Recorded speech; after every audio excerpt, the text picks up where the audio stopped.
You know that coffee you might be sipping on right now? Well, its journey started out as a pretty bland, grassy little seed. And the incredible transformation from that raw seed to the amazing aromatic beans in your cup, it all comes down to one single crucial process: roasting. So let's dive into how it all works. Right. So this is the big question, isn't it? How in the world do we get from something that basically smells and tastes like a plant to the complex, delicious drink that kicks off our day? We're going to follow that whole transformation right from the very beginning to the very end. And this really shows you the incredible change we're talking about. A raw or green coffee bean is super dense, it's grassy, and honestly, it's pretty awful to chew on. But after roasting, wow, its potential is totally unlocked, creating hundreds of new aromatic compounds that give us all those amazing flavors we love. Okay, so let's follow a single bean on its journey inside the roasting machine.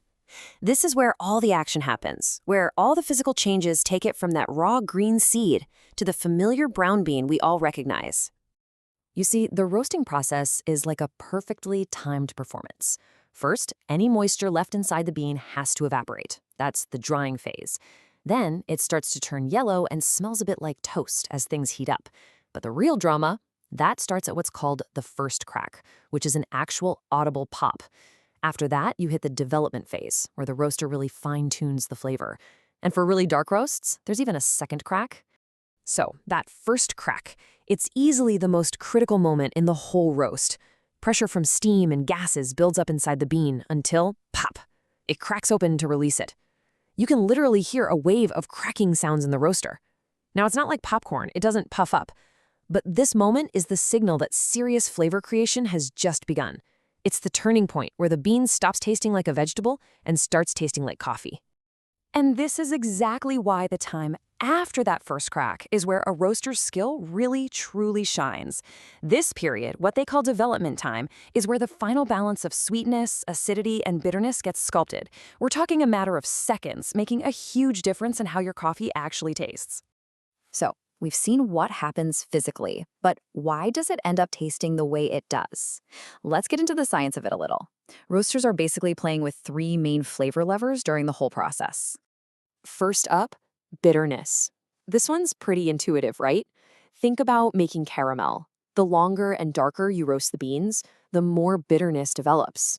So light roasts have very little of it, while dark roasts have that classic, bold bitterness that a lot of people are looking for. Okay, next is acidity, and this one is fascinating. It's not just a straight line. Acidity actually goes up as the roast starts, usually peaking somewhere in a medium roast, before it drops off pretty dramatically in a dark roast. This is exactly why people who don't love acidic flavors often find themselves reaching for darker roasted coffee. And finally, there's what we call origin flavor. These are all the unique, delicate notes that come from where the coffee was grown. We're talking the soil, the climate, everything. These are your fruity, floral, or earthy notes. And these beautiful flavors are most vibrant in a light roast. As you roast darker and darker, those unique characteristics get literally roasted away, replaced by a more general, dominant roast taste. Phew. Okay, so we've covered the journey and the science behind the taste. Let's put it all together and finally define those three main roast levels you see on coffee bags. That way, you'll know exactly what you're getting. Think of this table as your guide to finding the perfect coffee for you. If you want to taste those unique, bright, fruity flavors from the coffee's origin, a light roast is your best bet, and it's amazing in a pour-over. If you're more into a balanced, sweet, caramel-like cup that's just good for any time of day, a medium roast is a perfect, versatile crowd pleaser.